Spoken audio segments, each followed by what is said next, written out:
it's a great honour to host this event for several reasons. We are in the midst of a symposium on this topic where we've brought together about 10 or 15 of the leading experts on international politics in the Pacific to Auckland to discuss a series of themes looking at, in particular, who the external actors are in the Pacific and what they're doing there, which has, of course, increased rapidly in recent years, which we're about to hear more about shortly. We're looking at strategic competition, the effect that has on climate change and on development in the Pacific, or addressing climate change. We're looking at strategic competition and security in the Pacific, and also looking at what all this means for New Zealand and its policies and its engagement with the Pacific. So we've just come off a really fantastic day's discussion. And one of the drivers for this event was obviously to ensure that the broader public get to benefit from this discussion. So with that in mind, we're delighted that you've come along tonight in such numbers. I'll shortly introduce our moderator and our panel. So the panel will be moderated by Professor Rouben, who wears a number of hats, both literally and metaphorically. Most important one from our point of view is the chair of the New Zealand Institute of International Affairs Auckland branch, but he is also, of course, a professor at the Centre for Defence and Security Studies at Massey University, and we're very lucky to have him here because he is sometime resident of Hawaii, spending some time at the Asia Pacific Security College up there. So Rouben will be moderating the event tonight, and then if I can introduce the panelists briefly as they go from closest to nearest to me. I've got Dr. Iati, who's a senior lecturer at Te Herenga Waka, Victoria University of Wellington, and also a Pacific Security Fellow at the Centre for Strategic Studies. And Iati is very much an expert in international security and New Zealand foreign policy in the Pacific. And then next along we have Dr. Meg Keane, who's the director of the Pacific Islands program at the Lowy Institute, the Sydney-based think tank. And Meg brings considerable expertise and several decades of experience in academia, intelligence, and policy making in the Pacific. We very much welcome her. Then we've got Maureen Penjeuli.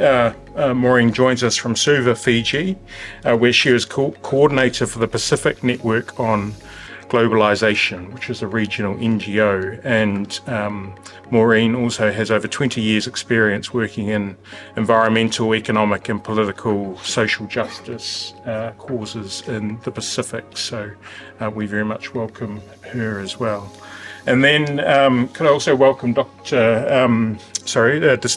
distinguished Professor Stephen Ratuva, an award-winning political sociologist at the University of Canterbury, Pro Vice-Chancellor Pacific at that university, and also Director of the Macmillan Brown Centre for Pacific Studies.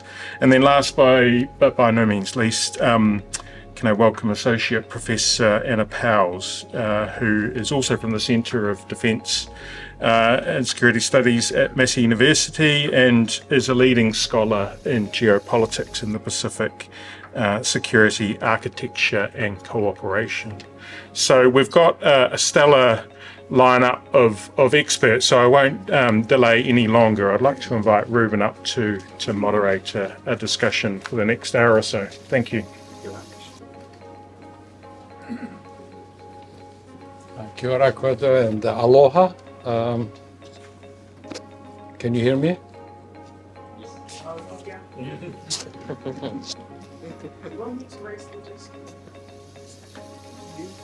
If you don't mind. Can you hear me now?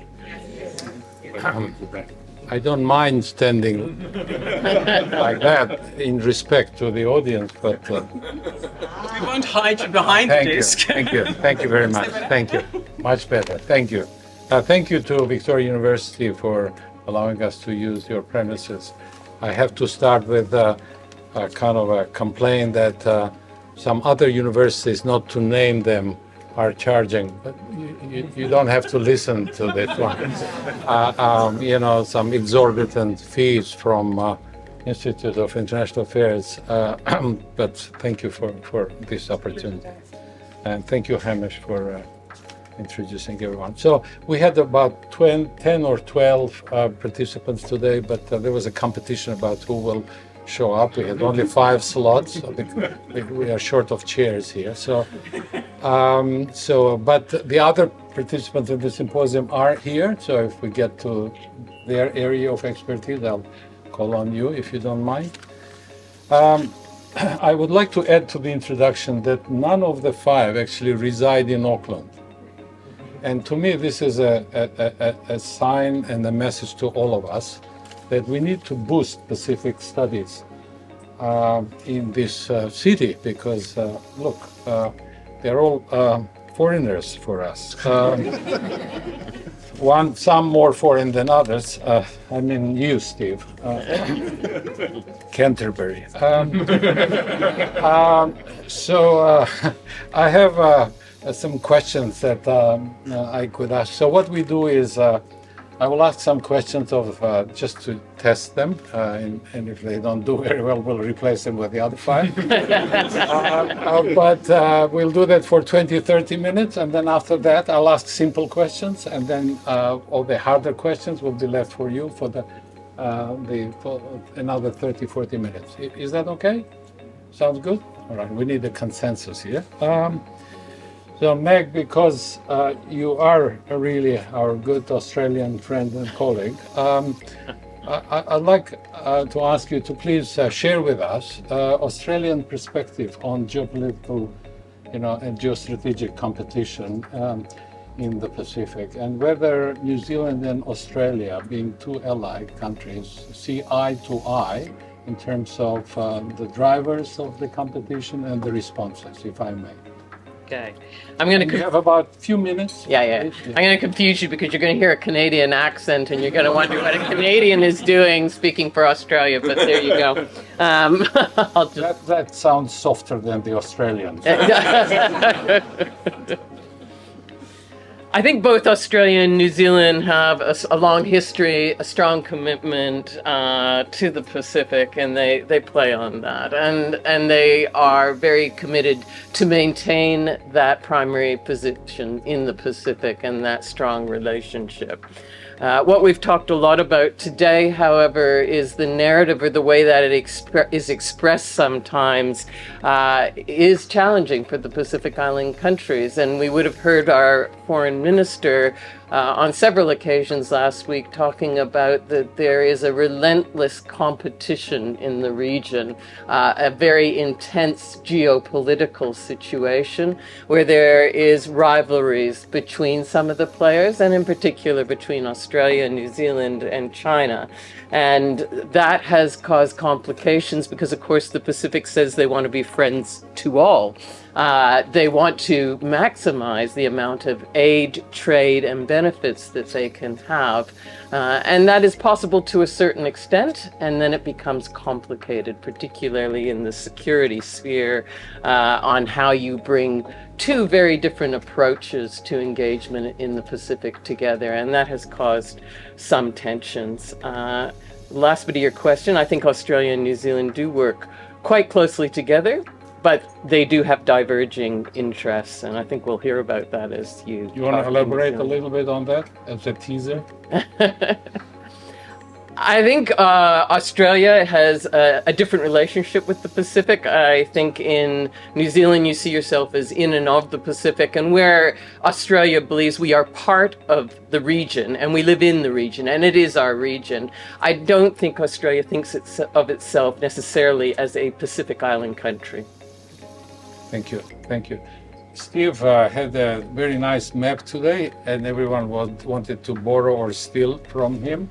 So I would like to ask you, Steve, to elaborate a little bit around that map that you showed today. We don't have it here, right? But you don't want to share. It's a copyright thing.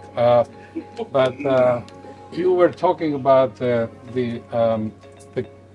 first off, we had difficulty today actually in defining who is external and who is not. At least I had the difficulty understanding what you were saying, but also defining the region, right? So, can you elaborate a little bit about the range of external actors?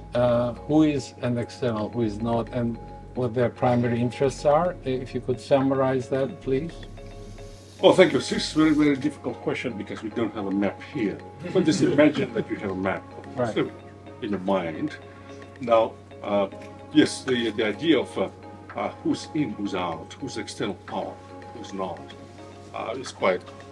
Oh, is this a microphone? Yes. Oh, doesn't look like one. I believe it. He has a Canterbury box or something. So depends very much on who's the vantage point, who's defining it, and the context within which that is being defined. Perhaps within the innermost concentric circle, you can have a series of concentric circles. The Pacific Island states, 16 or 17 of them, who are part of the region, the Pacific Island Forum. And the second would be Australia and New Zealand. They're seen by the states in the Pacific as part of the region, but slightly different. They would have slightly different interests in terms of geopolitics. They align more with the, let's say, big powers like the United States. The Pacific countries tend to try to be as independent as possible. It depends very much on what you mean by independence. Again, it's very, very contextual. They deal with China, they deal with the US and Australia and New Zealand in ways which would maximize their economic and political benefits as well. And then, say Australia, the United States and Russia and Japan, they would see themselves as Pacific powers as well because they're part of the big Pacific Ocean. In the time of the Cold War, the strategic thinkers in the United States, they saw the Pacific as being the US lake. And of course, there was resistance, particularly from the people's movement in the Pacific. It's not a Pacific lake, it's a Pacific's lake. It's not American lake, it's Pacific's lake. So, and then you have, in recent times, you have India coming in. Of course, China. China sees itself also, not only as Asian, but also as Pacific, because part of its border is in the bigger Pacific Ocean. And then in recent years, we have India coming in. And certainly the European Union, Britain, a former colonial power, was around in up until 1994. We left SPC, Pacific Commission, South Pacific Commission. Now it's called the Secretariat of the Pacific Community, and then came back in '96. Then returned 2021 after Brexit.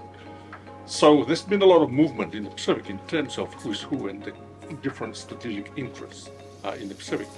So it's some argue that it's quite loaded, it's quite busy in the Pacific. I remember Clinton, when she was Secretary of State, told the Chinese, "Oh, we can both be involved in the Pacific. There's enough space in the Pacific for everybody." So that framework has changed in terms of the new dynamics of what's happening in the Pacific, the contestation between China, for instance, and the Anglo-sphere powers is intensifying all the time. And that has created much more tension in the Pacific in terms of determining who's in it, who's out. And a lot of the boundaries are very much determined by the dynamics of geopolitics of defining it. So it's not, from the point of view of the Pacific Island Agency, they're saying, who are these foreign powers trying to make claims on our ocean? So the contestation continues. Who's in, who's out, who's legitimately part of the Pacific, and a lot of the aid, a lot of the geopolitical leveraging is to do with having legitimacy in terms of engagement in the Pacific. Thank you, Steve. Iati, could you please share with us your thoughts on New Zealand's response to this complex geopolitics and whether we understand the region how successful and helpful were reset and resilience, and is China really the problem? Okay, well, let me start by, That's about 4 questions. is China the Because problem? he can cope with that, I know. Okay, let me start by referring to Winston Peters when he launched the reset back in 2018. And one of the things he said was, we need to understand the region. And that implies that there was a lack of understanding of this region up until that point. And I agree with Peters on that implication. I think we were in the region, but the extent to which we understood the dimensions, the dynamics of this region, I think we were there was a big gap. Now, in terms of our response, the current response, if I can refer people to the national security strategy and look at how we frame China, it's typical of our framing of China in the region right now. That framing is really disingenuous. It frames China within a threat narrative that if you cut through the narratives, there's no substance behind that framing. For example, saying China is militarizing the region, or this narrative that China is exporting authoritarianism. You can go to any Pacific Island country and ask them, which one of you has China exported authoritarianism to? I cannot find a single one. In terms of militarizing the region, I find it really disingenuous to frame China as the one militarizing the region when you have the US signing a security deal with Penjeuli, Australia doing the same, Australia now wanting a regional police network that it will be in control of. If anyone's militarizing the region, it's certainly not China, and the only evidence they point to is the Solomon Islands China agreement, which actually has a different rationale behind it. For those who don't know, the Solomon Islands is one of the most conflict-ridden states in the Pacific. It made absolute sense for them to seek security diversification, which is what they were doing with China. They never took away the Solomon Islands Australia security agreement. In fact, they bolstered it. At the same time, they just said, we need more security partners. So New Zealand's response has been to frame China within a threat narrative that, like I said, can really be easily debunked. And that's a problem for New Zealand. They've got to be very careful with that kind of framing. I'd just like to finish up by saying, look, there are no angels in geopolitical competition, but to frame one country in particular as the devil, that's disingenuous, especially because the Pacific Island countries know that is not the case. So unfortunately, New Zealand is caught within this tension between China on one side and let's say the Anglo-American alliance on the other side. But the Pacific is a complicating factor, because for the Pacific, if China wasn't around, you wouldn't be seeing the Anthony Blinkens in this region. You wouldn't be seeing the establishment of the new embassies we see in this region. So if you ask the Pacific, what's the future of China? You have to face the fact China is here and it's here to stay. And that's a reality New Zealand needs to deal with in its foreign policy. Thank you, Iati. Anna, as a colleague, do you agree with Iati in his assessment of China? Feels like handing this box down the line. You heard my question, didn't you? Do I agree with you? No, Do I agree with you you? agree with me. I have no doubts you agree with me, but do you agree with Iati about his assessment of China as a Thank you very much, and good evening, everyone, as well. I think so. I absolutely agree with Iati in respect to the fact that for a very long time in the region, Pacific leaders have been calling for cooperation rather than competition across the Pacific, and really calling for Australia and New Zealand particularly, but also other partners too, such as the United States and others, to engage in a far more cooperative way, which doesn't undermine Pacific priorities. And if you look at key Pacific narratives like the 2050 strategy for the Blue Pacific continent, as well as several Pacific Security Outlook reports, which the Forum Secretariat produces, there is a consistent theme across them that geopolitics and strategic competition is undermining regionalism, and it's disrupting. It's a disruptive type of engagement, and particularly there are strong concerns about the way in which geopolitics is intersecting with security sector cooperation in the Pacific, and how that in turn is potentially inflaming existing tensions in countries such as Solomon Islands, but also elsewhere. So there are several actors involved in that piece. I think that certainly it is clear that there are examples where China has been a disruptive actor in the Pacific. Security sector cooperation, again, is one of those examples, particularly in Solomon Islands, where there is demonstrated evidence of undermining the Royal Solomon Islands Police force at a number of occasions for geopolitical reasons.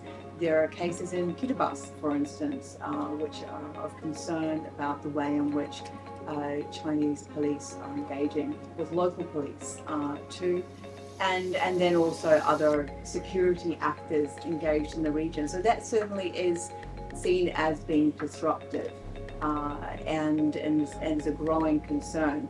That doesn't necessarily mean that the solutions that are being advanced by Australia and other countries are actually the appropriate solutions in response to this, because at the heart of what the Pacific Islands Forum and Pacific countries and scholars are saying is that geopolitics in general is disruptive.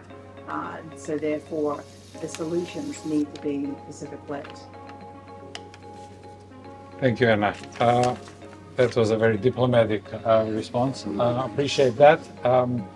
And you can discuss later with Iati where you agree or disagree. Maureen, you are the last. I will be asking questions, and the reason for that is that you are one of the hardest working today. You gave 2 presentations, so I wanted to give you a little time to recover. Now, in your presentation today, you used a very new term, for me at least. As we talk about strategic competition, you came up with the term strategic solidarity. So if you perhaps could elaborate on strategic solidarity, and particularly maybe refer to climate change and development as 2 areas of almost existential security for Pacific Islands regions, and unfortunately where there is still a gap in terms of our mutual understanding of what needs to be done for the Pacific. A very big question. So I think I just want to respond by saying that just on the geostrategic competition, I think there's a tone deafness to what the island countries are trying to say to all of our external partners, whether you're China, the US, Australia, New Zealand, India, Japan, Israel, you name it, but really saying we don't want, and we want a non-aligned position. We want to be friends to all, enemies to none. But that really just falls on deaf ears. And this is partly to do with how the kinds of priorities that the Pacific wants to push under security, which is to make climate change the biggest security threat to the region, along with development, food security, water, poverty, addressing those kind of things. That's the security imperative language of the Pacific Island countries. So the challenge is how do you differentiate between traditional security, which is really kind of the contestation where it's so live and vibrant, and how do Pacific Island countries continue to pursue climate change as the biggest threat? I think one of the things that I'd like to say tonight is that the Pacific is quite good at seeing the reaction from all of our development partners and the dismissal of kind of this kind of naive to the China question, and still pursue and demonstrate agency in terms of climate change. So if you look at what the Pacific is doing globally, it's quite an act of agency. Really to say that whilst you all contest on geopolitical, we will demonstrate to you very clearly why climate change is the single greatest threat to the region. And we do this in a number of ways. The first one is really around territorial integrity in the case of rising sea levels. So, Tuvalu being very precise in its moving forward to really map its territorial boundary and put into law that this will exist into perpetuity. Then to persuade, including Australia and New Zealand, to agree as a region that we will recognize these coordinates into the future. So in a way, the Pacific is really asserting agency in climate through these kinds of initiatives that we are doing globally. So that's one. We've set up the Pacific Resilient Facility really to persuade, partly because if you look at climate financing, we have problems with the ability to absorb climate financing. That's a big challenge. We need to translate it into kind of small scale, which the global community doesn't like. You're looking at population sizes of 5,000, kind of scales where it doesn't work. So we are innovating and pushing agency in the climate frontier that way. Just on the development side of things, I think the Pacific is really doing well. Again, to really look at all of our strategic partners and really the kinds of ways that they want to develop the region, which is through free trade agreements and PESA Plus, Economic Partnership Agreement, the Indo-Pacific Economic Framework, really been forced as the way the Pacific can only develop is through free trade agreements. And you can see from PESA Plus, Fiji and PNG, the two largest economies, are not parties to PESA Plus. There are very clear reasons why. The countries are drawing lines. And even on the Economic Partnership Agreement with Europe, it's only an interim, so it's really contained to only trading goods. But again, it's an assertion that of an awareness by Pacific that we do have red lines that ideally the global community can see and hear. And if we don't get that, we can still pursue them. In the resource sector around fisheries. So real determination by our countries to develop or to control. A lot of stuff around development is about access, control, and influence. And that's what these kinds of treaties, economic or trade agreements are trying to do. And we're seeing our countries are taking back control around occupying an entire value chain around fish, and really insisting that they will become the second largest transshipment. So really having very clear development visions for the region, for countries themselves, and really not being persuaded by the kind of naysayers that says you can't do that. So I think that's a demonstration of agency from the Pacific that continues to resonate on the climate front, but also on the resource front to say, we might be small, but we intend to control an entire supply chain if fish is the biggest economic lifeline. And change the nature of it, add value to it, whether that's in forestry, whether it's in fisheries, and to develop your human resources so that you have that service sector. So it's not only looking outward, it's looking at what we can do inward as well. Thank you. I'm done with the warm-up questions. If you have any question, please, ask your question and who is this for? If you can. Yes, Nick. But is it in New Zealand's interest to keep the French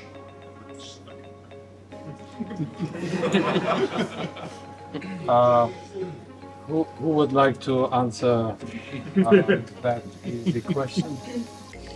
Well, I don't know that New Zealand gets to choose whether the French stay in the Pacific or not. I think what might be more to the point is the terms of which they are in the Pacific and the support that they might be giving to the independence movement that's now going on in the Pacific. French go?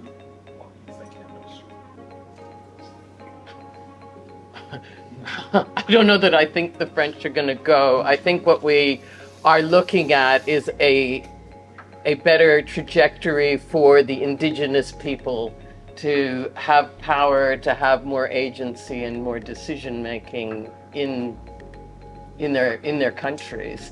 But I don't think there's any indication that the French are about to walk out tomorrow. So I think New Zealand has a different role to play as a Pacific Island country or a friend to the Pacific on moving that from conflict to a better space of cooperation. Steve.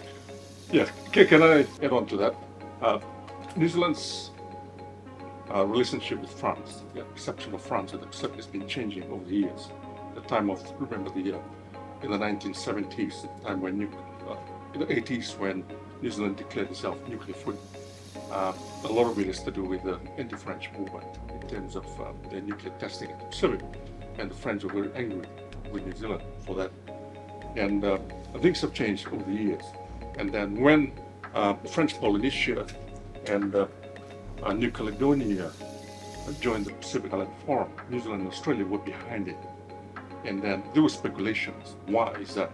Has New Zealand and Australia changed their tune after all the anti-colonial narratives of the 1970s, 80s, and certainly 90s? And one would suspect it's to do with economic reasons as well, trading with France, for instance, in the European Union. There has been one of the factors which has influenced the way France relationship in the Pacific over the years. Fiji, for instance, was actually under Ratuva, was not keen on being against French nuclear testing. And what he argued was that, they buy our sugar. So there's very much strong economic interest there. And certainly the islands in the members of the Pacific Island Forum were not happy with the French territories joining. Argue that it's not so much French Polynesia and New Caledonia joining the forum, it is France using them as a front to try and infiltrate the dynamics of regional politics. And then you have Indonesia doing the same thing because of West Papua as well. Now, for France to be able to maintain the territories in the Pacific means that it becomes the second largest country in the world in terms of sea area. France itself has nothing. It just English Channel and competition with Britain on the other side and Netherlands here and Spain here, the fishing around who fishes where. But with its territories, it becomes huge. And so strategically, France needs its colonies. One of the reasons why it doesn't want to let go, because it gives France that sense of global power, sense of global grandness, and so it will take a long time before. I mean, the anti-French recent protests in New Caledonia, where some of our Kiwi tourists were caught up in, is one of the ways in which people in the colonies are beginning to rise. In fact, it's been going on for a long time. But France doesn't want what's been happening in their former colonies in the last few months and years. The military coups largely against French influence. Because France, after they left their colonies in Africa, they still maintained control of the economies, of the mining, of trade, and all those things. So there's a resistance against that. Simultaneously, resistance in New Caledonia. So it finds itself in a very, and of course the politics internally in France, where things are shifting to the right. So they're in that situation as well. You asked a very popular question, so Anna has a point, and then if I don't see many hands raised, I will exhaust the panel. But we have more. So this last comment on France, please. I'll probably just add to that is the question is what can New Zealand do or what New Zealand should do. So the Foreign Minister Winston Peters called for dialogue in response, as you know, in response to the latest outbreak of violence and protest. And He has called, as have a couple of others across the region, called for a response through the Pacific Islands Forum perhaps, but that is potentially a very politically tricky thing to do. So if you can't do it through the forum, through the regional preeminent political body, is there an opportunity for New Zealand to respond and bilaterally with New Caledonia, with the Caledonian government, and with France? And so I think there are some big questions that New Zealand could be asking about what role it could actually play as a member of the Pacific family, of the Pacific region, but also in recognition of the importance of self-determination in the region. Thank you. Gary, and then, yeah. My response is, quite frankly, it's a gold rush out there because of the seabed mining. The German research at the Maritime, which came in 2019 to 20, has mapped out the seafloor, there's black smokers, there's so much gold, raw minerals lying around the whole Pacific area, and at the moment there's a rush on. Australians have got in with the Chinese, they're mining off the Solomons already, $1 billion vacuum cleaner, cleaning up all the rare minerals. France wants it because to the north of Tahiti, Pakumotu people, all right, they all wanted to hold on to that area, just as they did New Caledonia with the nickel. And that's what's happening. We've got a gold rush out there on the seabed. It's massive things. The Australians are so thankful to their geologist, they made him an Italian ambassador. He'll tell you that, right? So what we've got is a gold rush in the Pacific of everyone out for the minerals that are lying on the seabed floor at the present time. That's what's going to happen, I think. Just be whatever you want to think. The DGSE, God, they've been running around for ages, the French authorities, using their usual colleagues, Massey and the other groups. Get in. Right? Thank you. Anyone from panel want to comment on that? Yeah, they're certainly right. We've got the Kermadec. Yeah, they're certainly right. That's why you Yeah. won't find certain areas are being left aside at the moment. Yeah. That's quite important. Maureen's Go got in, some expertise. see everybody applying for their rights over the seabed. India and Sri Lanka at the moment in a terrible fight because India's trying to claim half the coast of Sri Lanka because of all that mineral rights. Thank you, Gary. Thank you. Nothing happened. No, but Maureen? Sorry. I think today we discussed the deep sea minerals because I think that it is true that as a resource you can see the geostrategic competition around these minerals and particularly the way it's framed. So right now they are strategic and critical minerals. The same question comes back up, strategic for who and critical for who, right? But we can see that all over the Pacific within jurisdiction, but also as laid out further up north. We know there are Chinese and Russian interests up north, and then the Clariton-Clipperton zone, there's lots of interest. So we see the competition kind of go into areas where we may have not kind of divvied up the seafloor. You know, we're doing that. We're doing it in the skies, also kind of divvying it all up, including the moon and other planets. So I think we are very well aware. It is one of the most controversial issues in the Pacific right now. So controversial that we haven't been able to resolve it. We are going to hold a high-level political dialogue to really talk about deep sea minerals, hopefully sometime this year, but even that is such a contested thing. I think coming back to Anna's point, New Zealand has got to figure out how it positions itself on these contested issues, hyper-contested issues, including deep sea mining. Right now, there's because we can see where Australia is going on deep sea mining. We certainly can see where the US is leaning on deep sea mining. Europe is leaning on deep sea mining. China, India, Japan. There is a very contested issue out there. But I think really to push back on New Zealand to say, you have to think about how you show up in the Pacific on this contested issue, including on New Caledonia and Kanaki. And it can't be, it needs to also look and see who else is carrying the burden of the work around decolonization in the region. And it's the island countries. it's MSG, SVG, and perhaps at times it should be New Zealand supporting island countries in some of these things rather than leading. And that's complicated because there's divisions within the Pacific Island countries. There is no one perspective in the Pacific Island countries. Some would like to develop those deep sea minerals. Others would like to hold and have stronger safeguards in place and better knowledge in place before proceeding.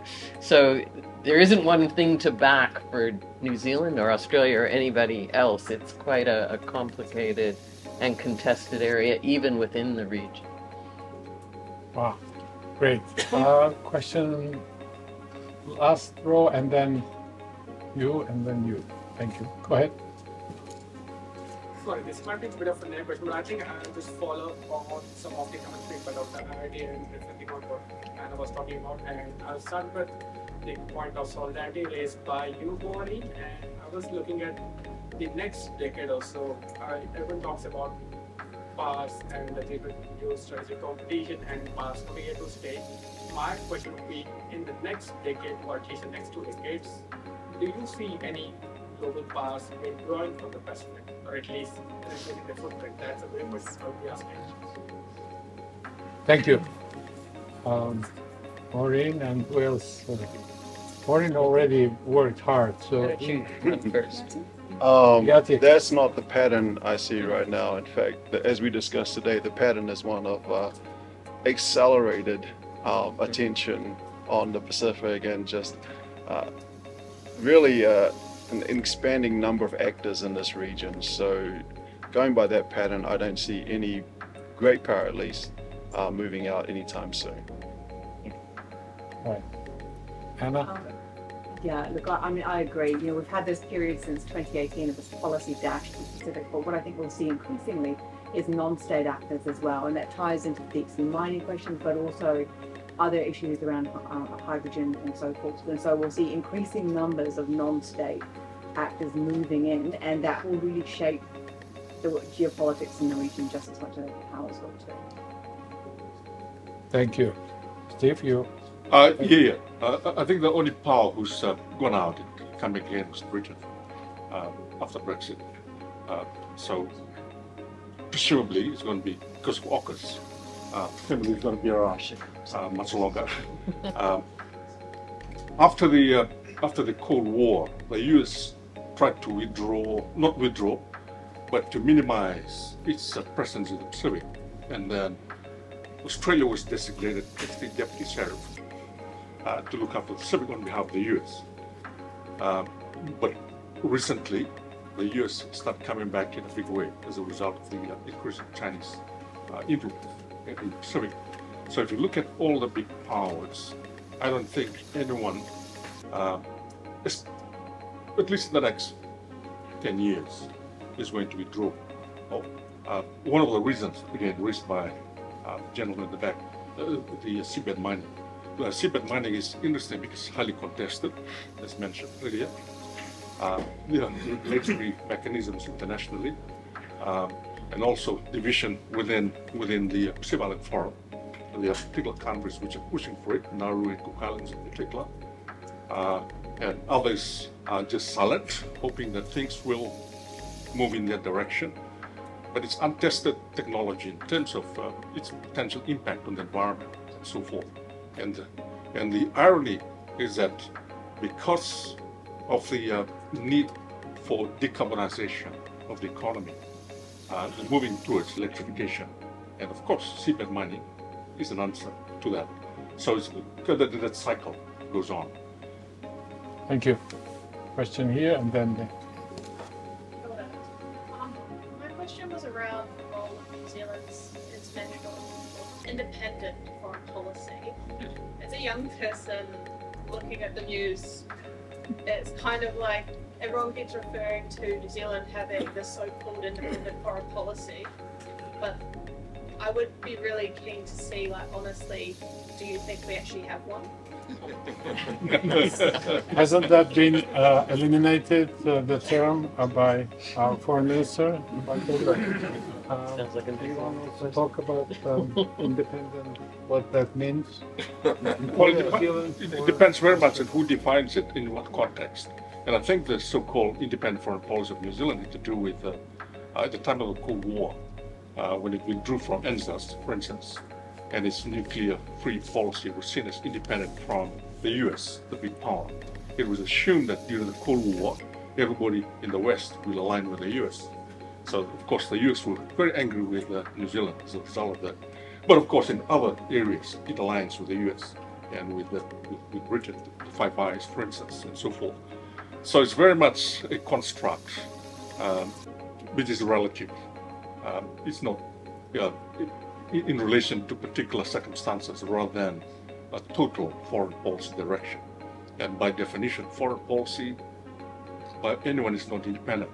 You're bound to be aligned with anything. You're bound to have a particular ideological foreign policy orientation, which this one here doesn't like, and which you step on somebody's toes, and then you align with somebody else. And so whether it's free trade, whether it's trade alignment, whether it's a military alignment, whatever. So it's basically a construction. I think you'd have to understand a little bit about the history of why it's called the independent foreign policy and ask the question, independent from what? And you'd have to go back to Norman Kirk's era and when he first kind of really articulated New Zealand as an independent country. And it was really, as Steve mentioned, with that background in mind, the influence of the, let's say, Anglo-American alliance over New Zealand foreign policy. And Kirk was really trying to articulate that we may be more a Pacific country than we are aligned with the Anglo-American. So New Zealand foreign policies has kind of gravitated between those two poles. How much are we in the Anglo-American side and how much are we kind of going to be free to say a little bit more what we want to do. I think the latest response I've seen is Judith Collins on Sunday interview with Jack Tame saying we've never been non-aligned. So I think that tells us a little bit about where New Zealand is gravitating towards in relation to those two poles. Okay, thank you. We have a question here, and then you, please. Yes, a real major influence in New Zealand's policy towards the Pacific is the Polynesian communities within New Zealand, who in many cases actually greatly outnumber the citizens who still remain on their original Polynesian islands.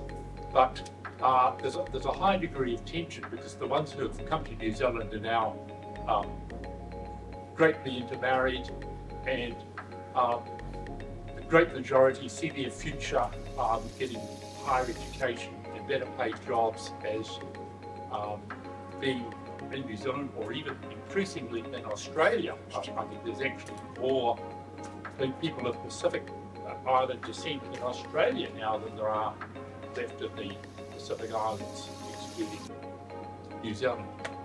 But these Pacific communities in New Zealand there's a lot of tension with the Pacific leadership back in the islands because they have different priorities.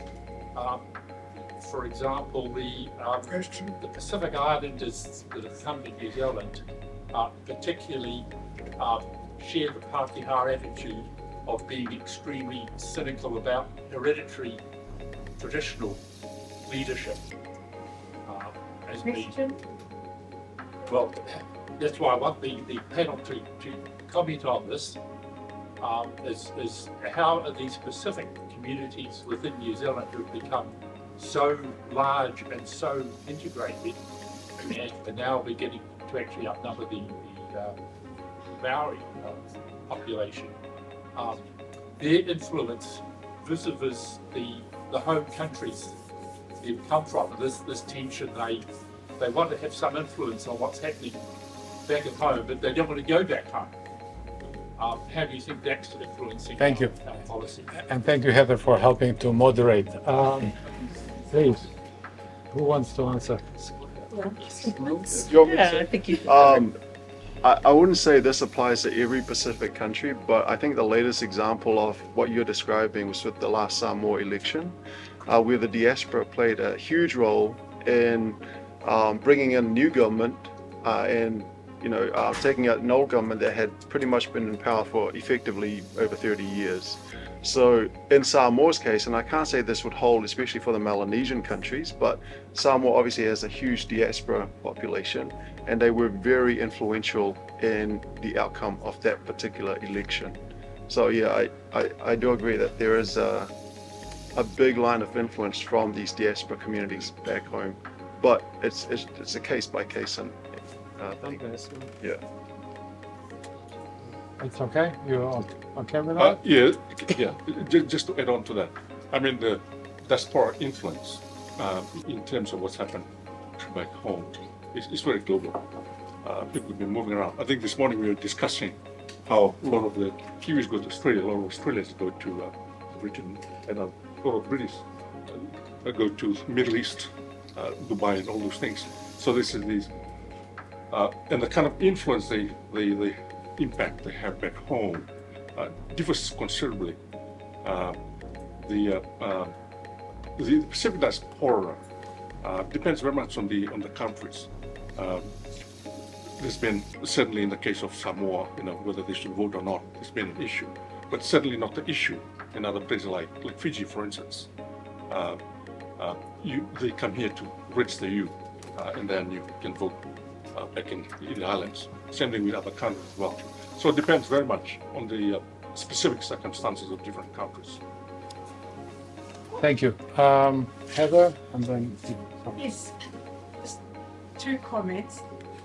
One is, you haven't mentioned the Belt and Road very much. My concern over China is, and you look at what Belt and Road has done around the world, is that economic development assistance or is it debt diplomacy? And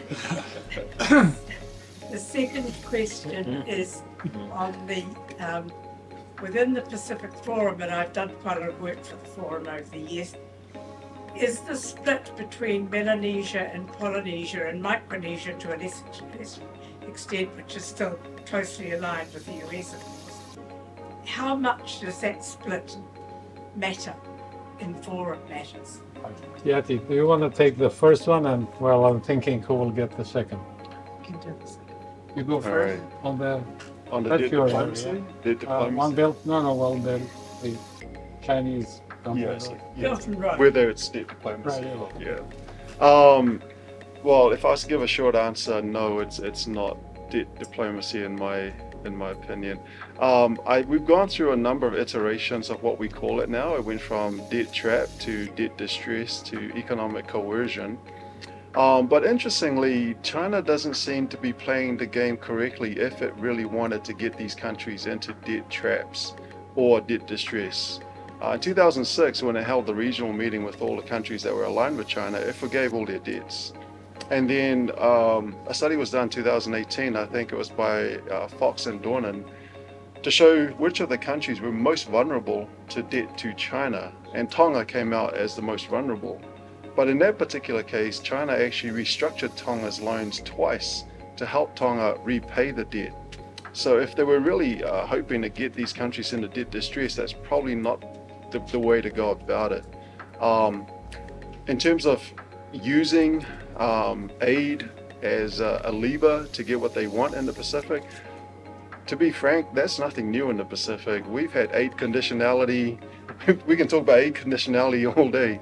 So like I said in my opening statements, there's certainly no angels in the geopolitical competition, but no particular country is also a devil in this game. Everyone has their own interests, but I think it would be, from what I've seen in terms of evidence and facts, it'd be a stretch too far to say that this was China was going to somehow use these debts to unduly influence these countries. I think there's no evidence of debt distress, and we've talked about that this morning. But it's also that China is not loaning very much in the Pacific anymore. The nature of the Belt and Road engagement has changed significantly. So we have seen in the past that China's been the second largest development financer in the Pacific. That's gone down to about 6 or 7 now. So it's declined significantly. Its projects tend to be now smaller and more of them, not the large infrastructure projects. And that has a lot to do with China's own economic situation, as well as any policy towards the Pacific.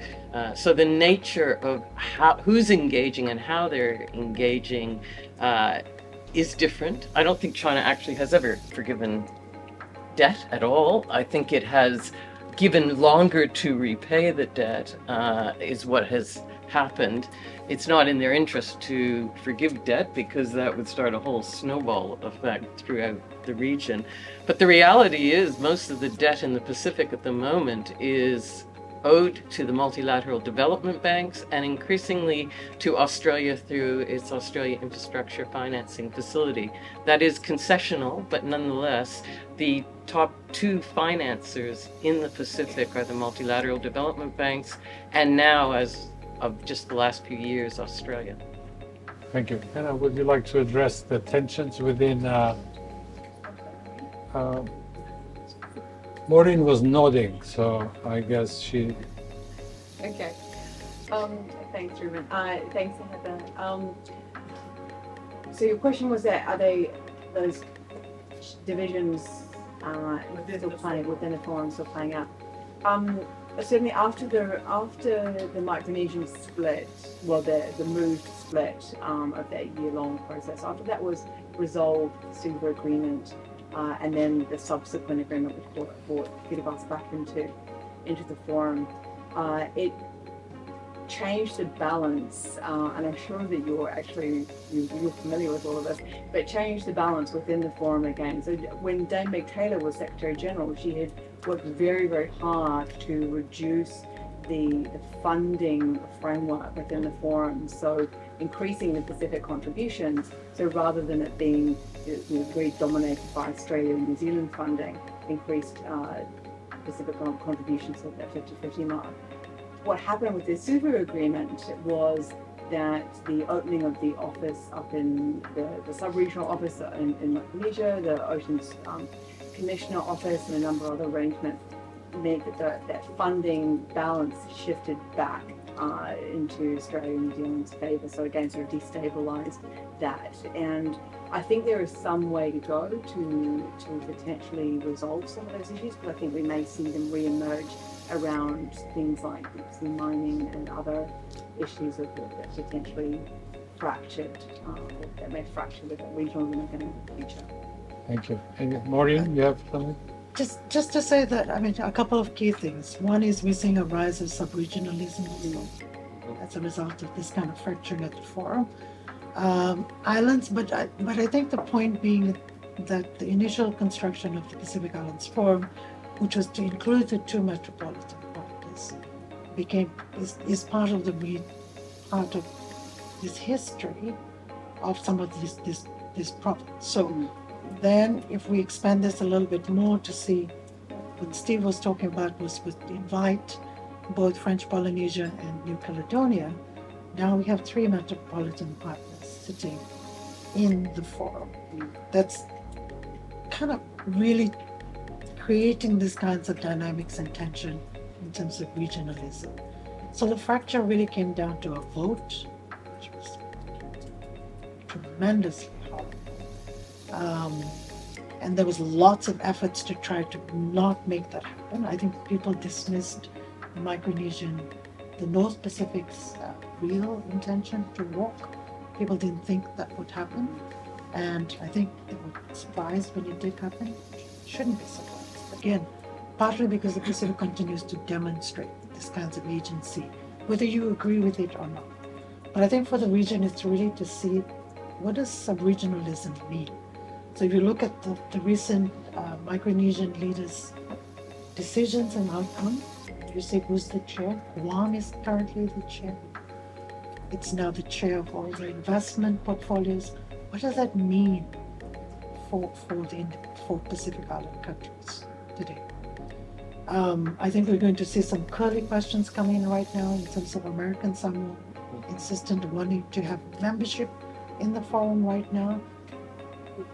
All of these dynamics are currently in play, partly because of its initial construction and by setting precedents by including French Polynesia and nuclear at the table.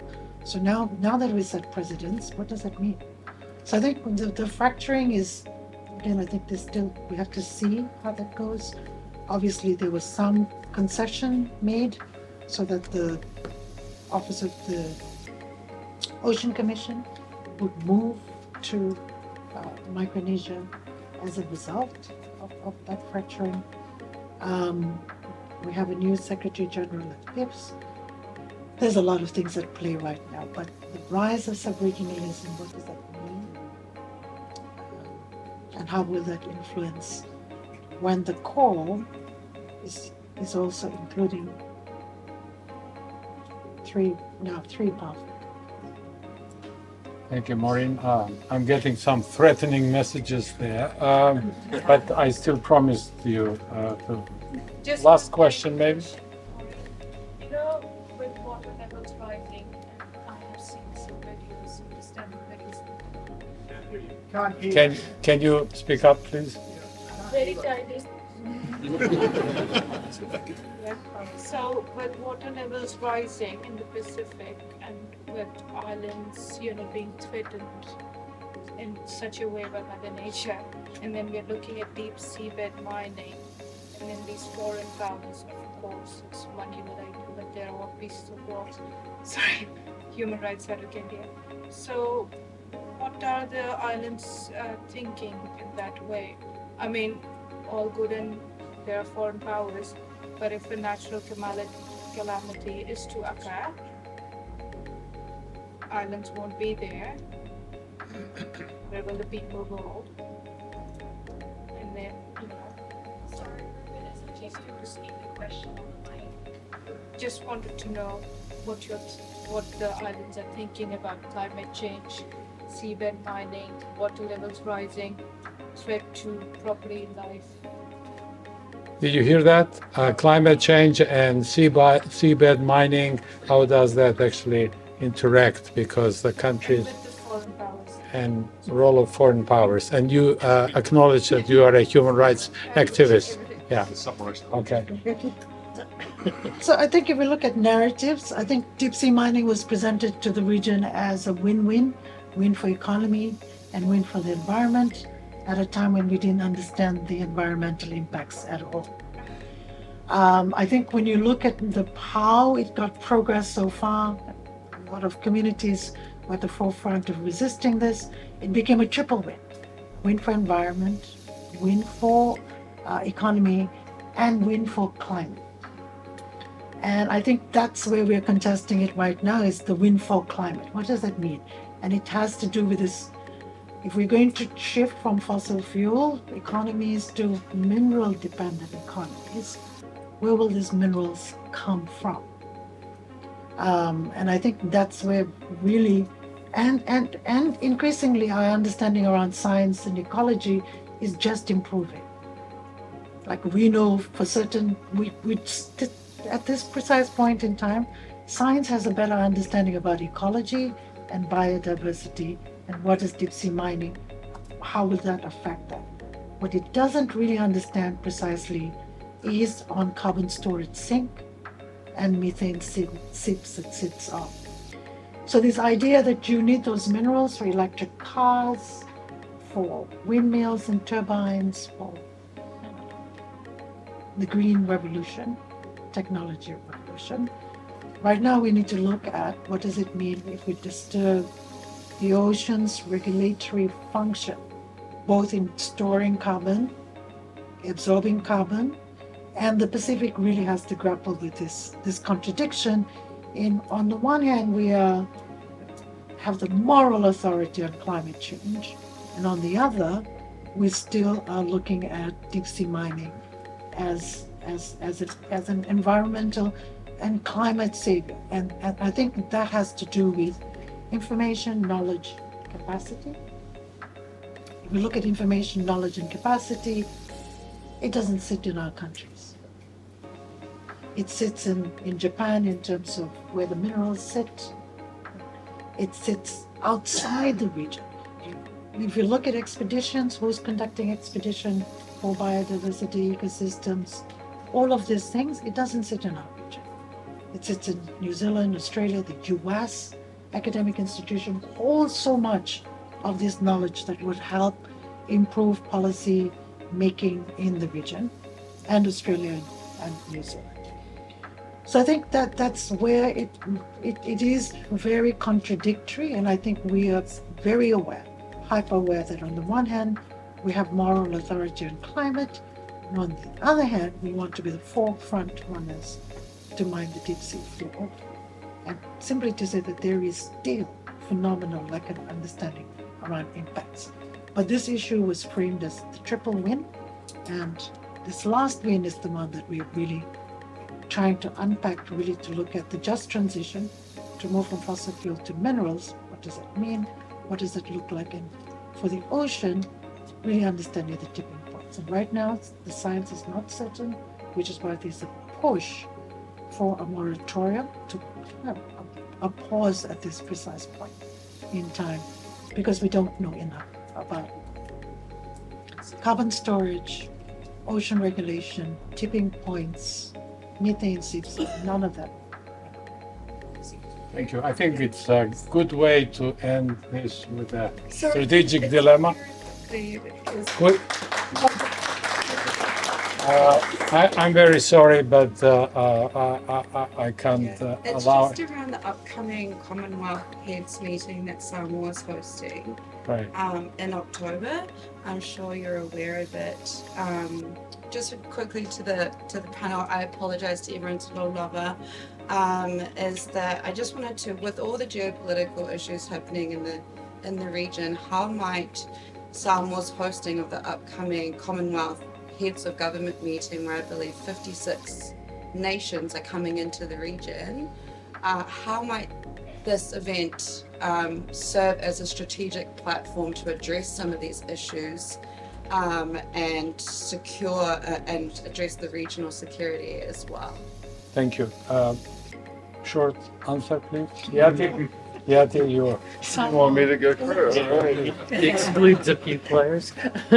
Well, how might this serve as a platform to address geopolitical issues? I don't see this as a platform to do that. If anything, this is a platform for the countries in the Western camp to consolidate themselves and their place in the region. If you're going to get anywhere with resolving these issues, you need China at the table. And like I said, it's one of those things where you have three options from the West. You can either compete with China, cooperate, or coexist. And I think the region's language is coexist, and that's why they have this principle of friends to all, enemies to none. And I think this is not the right platform, but there should be other platforms where they talk about how the two sides can coexist in this region. This is also a good way to end the panel. Yes. Thank you. Thank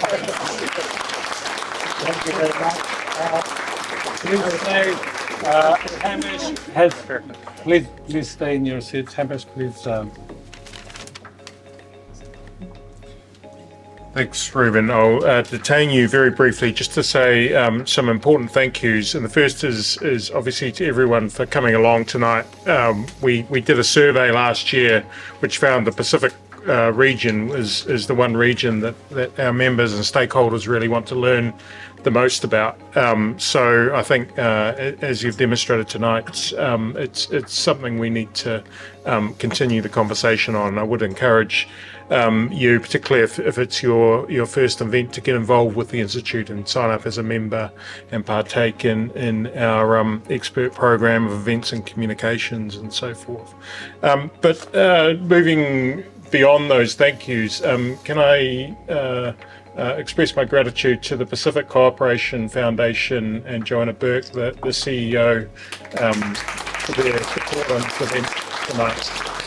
And equally, Bertil Wenger, who's the Canberra-based regional director for the Konrad Adenauer Stiftung.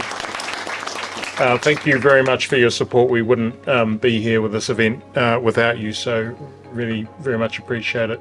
And